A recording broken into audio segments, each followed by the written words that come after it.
Vamos a pasar a los posicionamientos de los grupos parlamentarios y tiene el uso de la palabra el senador José Clemente Castañeda Hoeflich del Grupo Parlamentario Movimiento Ciudadano hasta por 10 minutos.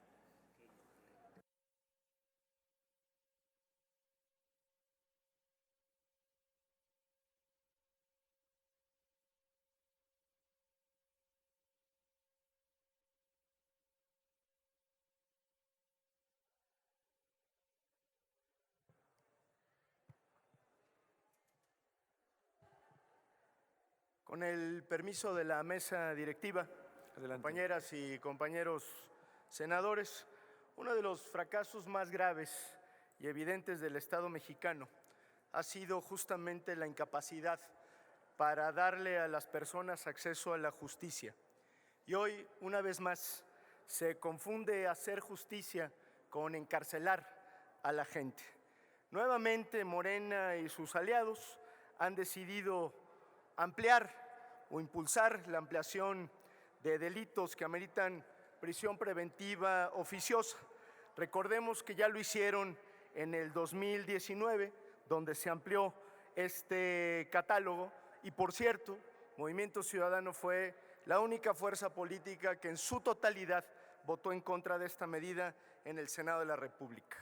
Y quizá acepto que muchas mexicanas y mexicanos que nos escuchan, incluidos, por cierto, algunos de los gobernadores y gobernadoras aquí aludidos, que motivados por el hartazgo de la violencia, también creen que ampliar la prisión preventiva oficiosa es una buena salida para resolver la delincuencia y la impunidad.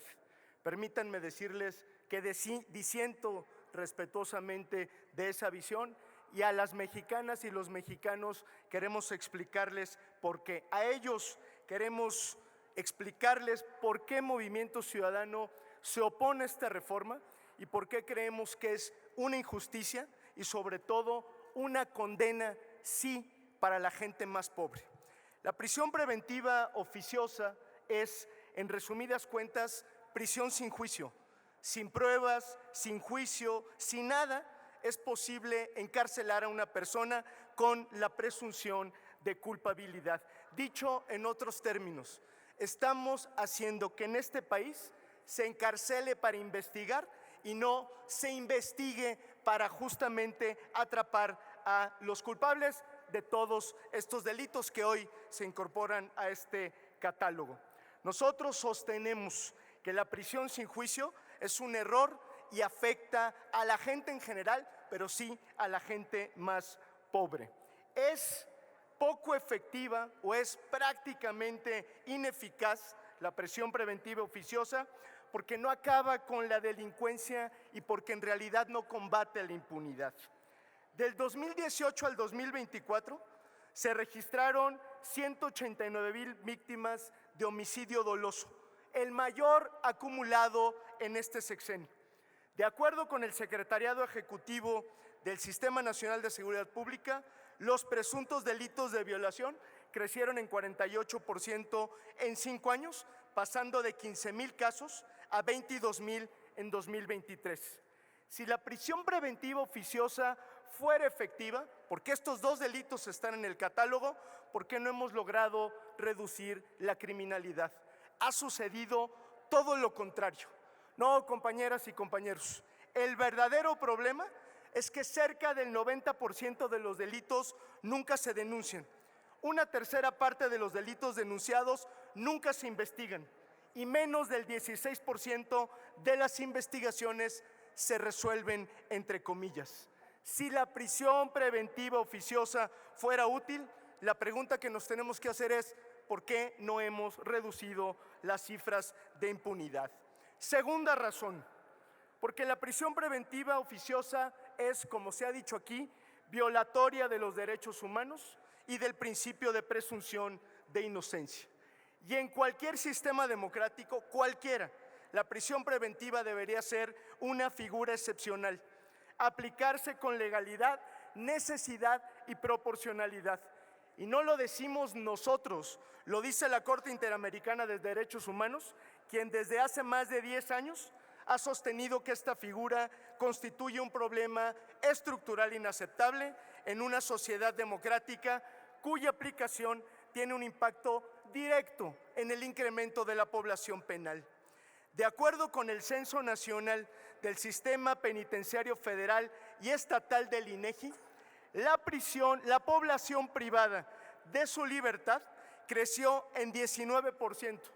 Pasamos de 196,000 personas en 2018 a 233,000 en 2023.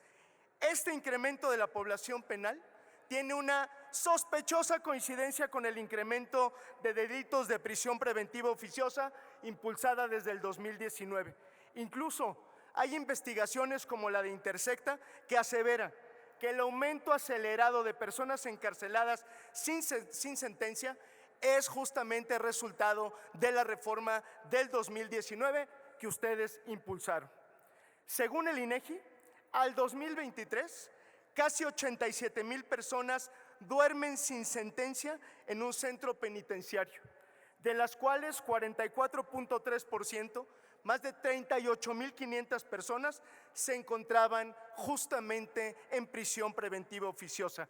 La cifra, compañeros y compañeras, es dramática. Hablamos de la vida de miles de personas, de quienes hoy se encuentran sin sentencia, hacinadas y en condiciones deplorables, gracias a la ineptitud de un sistema que, como no puede reducir la impunidad, decide encarcelar a los presuntos culpables. Tercera razón, porque la prisión preventiva oficiosa golpea a las personas más vulnerables, sí, a los pobres de este país.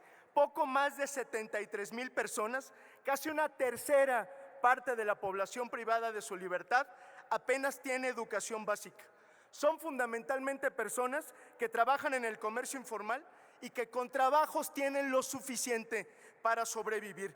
Estas personas, en su gran mayoría, no tienen los medios para contratar una defensa adecuada y a duras penas tienen un abogado de oficio para poder defender. Los abogados que, por cierto, tratan hasta 300 casos de manera simultánea.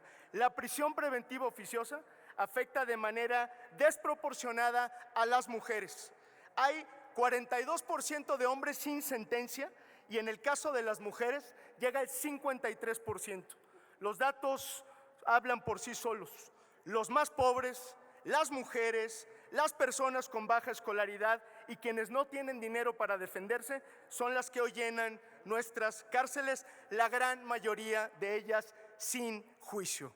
Como si no fuera suficiente ampliar el catálogo de delitos de prisión preventiva oficiosa, el régimen llega al absurdo de imponer una cláusula de interpretación literal, como ya se ha discutido aquí, para blindar el uso de la prisión preventiva oficiosa y por ende impedir el uso de medidas cautelares alternativas. Es decir, le quitan a los juzgadores la posibilidad de evaluar cada caso en particular y establecer medidas cautelares que consideren pertinentes y proporcionales al delito que se persigue. Además, preocupa profundamente que en medio de un clima de militarización y de erradicación de los contrapesos al poder, esta medida sea usada para la persecución política. Basta la presunción de un delito para que cualquier adversario al régimen vaya a la cárcel en un país donde parece que cada día es más fácil fabricar delitos y construir culpables. Compañeras y compañeros de la mayoría, cuidado con el instrumento que están generando, porque las víctimas también pueden ser ustedes. La criminalidad, compañeras y compañeros, no se combate encerrando a la gente más pobre. Se combate creando un Estado de Derecho fuerte, con medidas preventivas a la violencia, con cultura de paz, con mecanismos de procuración de justicia eficientes, con juzgadores imparciales, con policías que investiguen y con fiscalías que hagan su trabajo. Esta reforma no atiende ninguno de estos problemas, al contrario, los profundiza. Compañeras y compañeros, termino apelando a la altura de miras de algunas legisladoras y legisladores que hoy se encuentran en este pleno y que en algún momento se pronunciaron en contra de estas medidas. Apelo a la congruencia de dos de los mayores compromisos que ha hecho la mayoría y seguramente por los cuales votaron por ustedes.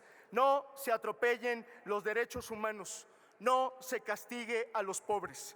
Apelo a la razón y sobre todo al sentido común y a la humanidad de los legisladores aquí presentes para trascender el constitucionalismo autoritario, el populismo penal y legislar con convicción y con la mira puesta en instrumentos que nos ayuden a construir un país en paz. Cuando cambien de opinión, México y muchas y muchos de nosotros los vamos a acompañar y se los vamos a agradecer. Muchas gracias. Muchas gracias, senador Castañeda Jueflich, además por ceñirse al tiempo.